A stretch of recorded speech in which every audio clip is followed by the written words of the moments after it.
Hello everyone, welcome back to my YouTube channel. कैसे हो आप सब? आई होप आप लोग अच्छे होंगे। और अगर आप मेरे चैनल पे नए हो तो मेरी आपसे रिक्वेस्ट है कि प्लीज़ आप मेरे चैनल को सब्सक्राइब कर लें। आज मैं आप लोगों के साथ शेयर करने जा रही हूँ कि मैं मंथली अपना किचन क्लीनिंग कैसे करती हूँ। कल जो मेरा वीडियो गया था उससे पहले ही मैंने इसे रिकॉर्ड किया था, पर मैं सोच रही थी कि मैं इसे डालूँ या ना डालूँ। बहुत सोचने के बाद मैंने इसे आज डाला है। पता नहीं आप लोगों को कैसा लगेगा। जब हम कुछ क्लीन करते हैं अपना किचन या घर कुछ भी, तो हमें बहुत टाइम लग जाता है, और जब हम वीडियो बनाते हैं, रिकॉर्ड करते हैं उसे, तो हमें डबल टाइम लग जाता है। मैंने इतना मेहनत किया और रिकॉर्ड किया, फिर एडिटिंग भी मैंने बहुत सोच कर किया। तो फिर जब इतना मेहनत किया था तो मैंने सोचा चलो वीडियो को डाल ही देती हूँ। आशा करती हूँ कि आप लोगों को अच्छा ही लगेगा। तो किचन क्लीन करने के लिए मैंने सबसे पहले सारे डब्बों को उतार लिया है और इनको मैं धो लूँगी, और धो के इन सबको बास्केट में डाल के सब बाहर रख दूँगी। जब भी मैं किचन क्लीनिंग करती हूँ तो सबसे पहले मैं डब्बों को ही धोती हूँ, क्योंकि डब्बों को धुल के मैं धूप में रख देती हूँ। तो जब तक मेरा किचन क्लीनिंग होता है तब तक मेरे डब्बे भी सूख जाते हैं। तो पहला काम मेरा यही होता है, डब्बों को खाली करना और डब्बों को धो लेना और उनको धूप में रख देना। तो पहले जो मैंने डब्बों को धुला था वो भरे हुए थे, और अब मैं कुछ डब्बे हैं जो खाली है और कुछ को मैंने खाली किया है। तो इनको भी मैं धो लूँगी और धो के इनको भी बाहर धूप में रख दूँगी, ताकि ये भी अच्छी तरह से सूख जाए। फिर मैं इसमें आराम से सामान सारे भर सकूँ, सूख जाएंगे तो।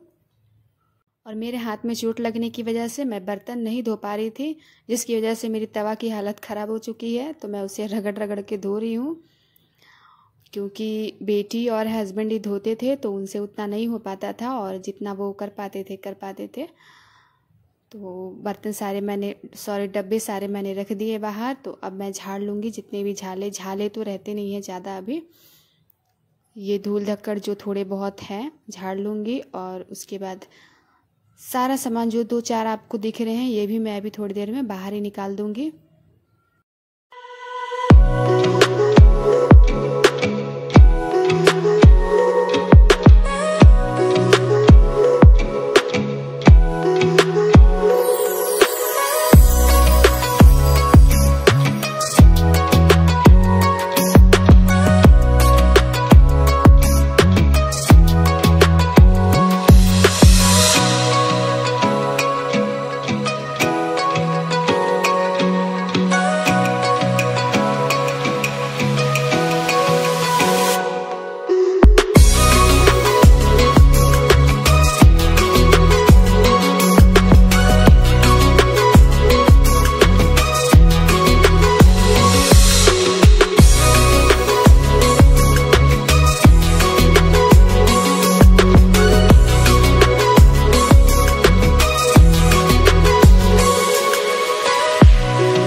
दीवारें, स्लैब और फर्श मैंने सबको अच्छी तरह से झाड़ लिया है। अब आ गई है धोने की नंबर। तो सब में मैंने पानी डाल दिया है। उसके बाद आपको लग रहा है मैं हाथ से मल रही हूँ, पर मैंने स्क्रबर लिया हुआ है। स्क्रबर से और मैं साबुन लगा के उसमें सर्फ डालकर अच्छे से सारा स्लैब धो दूँगी और टाइल्स भी धो दूँगी। गर्म पानी नहीं लिया है मैंने, नॉर्मल वाटर से ही मैं वॉश कर रही हूँ, क्योंकि टाइल्स और स्लैब जो है उसे तो हम डेली ही साफ़ करते हैं, तो जिसकी वजह से ऑयल नहीं जमा है। और जो दीवारें हैं में तो वाइट वॉशेस किए गए हैं, तो उसे तो हम ऐसे भी नहीं धो सकते हैं। वॉलपेपर मैंने मंगाया है अक्टूबर में ही, और मेरे पतिदेव को टाइम ही नहीं मिल रहा है कि हम लगाएं। देखिए कब उनको टाइम मिलेगा। और टाइम तो मिलने से रहा, जो टाइम हमें मिलता है उसी में हमें लगाना पड़ेगा। और जिस दिन मैं किचन वॉश कर रही थी उस दिन ही मैं लगाने वाली थी, मगर बहुत ढूंढने के बाद वो नहीं मिला, किसी कोने में पड़ा होगा। इनको भी चोट लग गई थी तब तक, तो इसलिए मैंने इनको ज़्यादा वो भी नहीं किया। मैंने बोला रहने दो, किसी और दिन लग जाएगा। तो अब मैं ये लकड़ी वाली झाड़ू है, इससे झाड़ दूंगी सारे पानी को। ये जो लकड़ी वाली झाड़ू है ना, ये सफाई के लिए मुझे बहुत पसंद है। इससे अच्छी तरह से क्लीन हो जाता है फर्श वगैरह।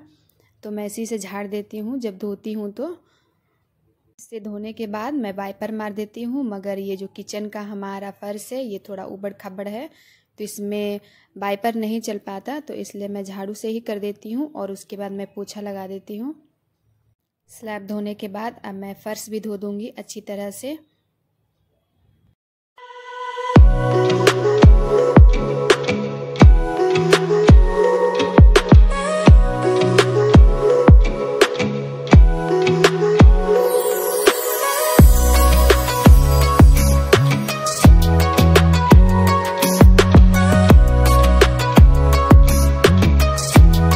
धोने के बाद मैं जो थोड़ा बहुत पानी रह जाता है स्लैब में, तो मैं कपड़े से अच्छे से पोंछ दूंगी ताकि ये सूख जाए।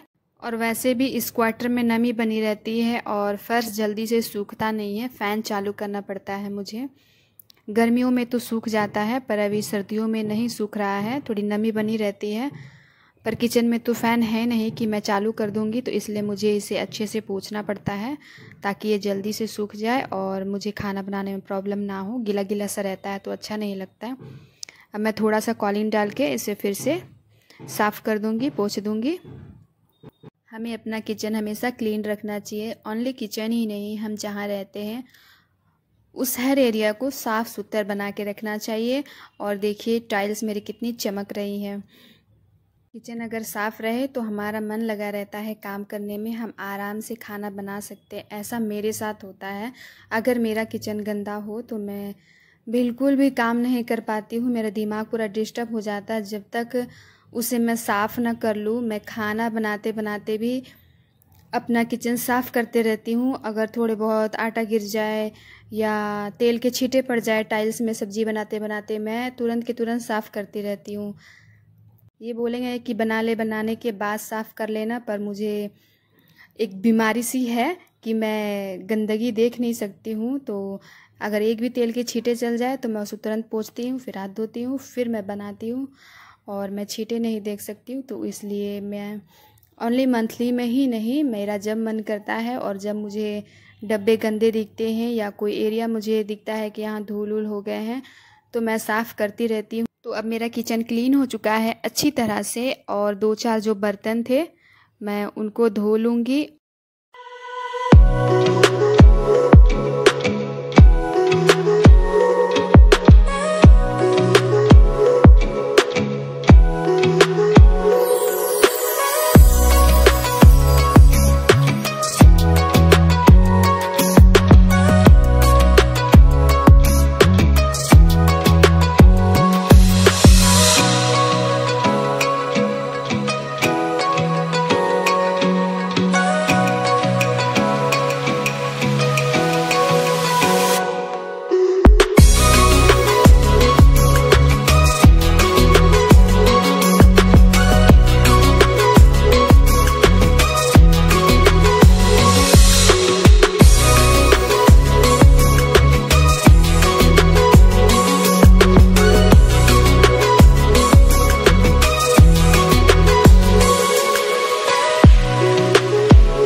आप लोग जितने लोग मेरे वीडियो को देखते हो, प्लीज़ आप लोग कमेंट करके ज़रूर जाइएगा और लाइक भी दे के जाइएगा। मुझे बहुत अच्छा लगता है कमेंट पढ़ना, तो इसलिए चाहे आप 8 लोग देखते हो या 10 लोग देखते हो, कमेंट ज़रूर करिएगा। और अब मैं शावर लेकर आ गई हूँ और मैंने ऊपर पेपर बिछा दिया है। मैंने आप लोगों को बोला कि मैं वॉलपेपर लगाने वाली थी आज, मगर नहीं लगा पाई, पर लगाऊंगी जल्दी, तो शेयर करूंगी मैं वीडियो। और पेपर मैंने नॉर्मल सा पेपर ही बिछाया है और अब मैं सब डब्बों को उनके जगह पर रख दूंगी। और इस टाइम तक मेरी बैंड बज चुकी है। मैं बिल्कुल थक चुकी हूँ, मेरा कुछ भी मन नहीं कर रहा था कि मैं करूँ।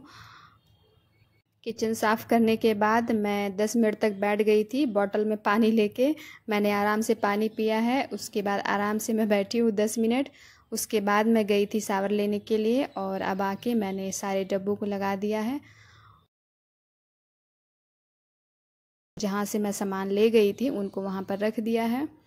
तो अब देखिए मेरा किचन कितना सुंदर दिख रहा है, नीट एंड क्लीन हो चुका है। नीट एंड क्लीन मैं हमेशा ही रखती हूँ, पर आज एक्स्ट्रा मेहनत की है तो एक्स्ट्रा ही चमक रहे हैं।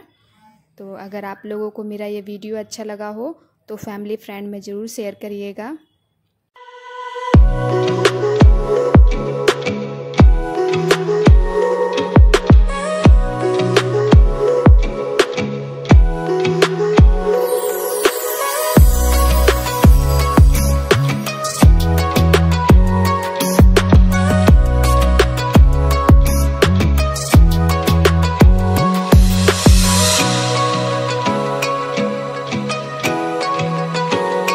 चलिए तो अब मैं अपने वीडियो का यहीं पर एंड करती हूँ। अगर आप लोगों को मेरा वीडियो पसंद आया हो तो लाइक शेयर सब्सक्राइब और प्लीज़ कमेंट करके जाइएगा और बताइएगा कि आप लोगों को कैसा लगा मेरा मंथली किचन क्लीनिंग रूटीन।